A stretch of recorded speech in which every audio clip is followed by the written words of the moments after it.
Reprise des hostilités à Gaza, Israël lance l'opération « Chariot de Gédéon » et fixe un ultimatum au Hamas. Actu Moyen-Orient. Le 17 mai 2025, Israël a intensifié son offensive militaire dans la bande de Gaza avec l'opération « Chariot de Gédéon », visant à prendre le contrôle total du territoire, défaire le Hamas et libérer les otages. Le Premier ministre Benjamin Netanyahou exige le désarmement complet du mouvement islamiste et son « exil » hors de Gaza comme préalable à tout cessez-le-feu durable. En parallèle, des négociations indirectes se tiennent à Doha. Le Hamas propose la libération de 7 à 9 otages en échange d'une trêve de 60 jours et de la libération de 300 prisonniers palestiniens, tout en refusant de déposer les armes. La crise humanitaire atteint un point critique, avec 2 millions de Gazaouis en insécurité alimentaire selon l'OMS. Israël autorise depuis le 18 mai l'entrée d'une quantité de base de nourriture, pour éviter une famine imminente, tout en maintenant son blocus sur les médicaments et le carburant.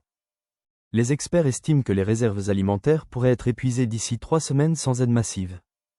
Côté international, l'Union européenne condamne les frappes israéliennes sur les hôpitaux et le personnel médical, tandis que la Ligue arabe réclame des financements pour la reconstruction. Les États-Unis, par la voix de Donald Trump, soutiennent la position israélienne mais pressent pour une résolution rapide avant une escalade régionale.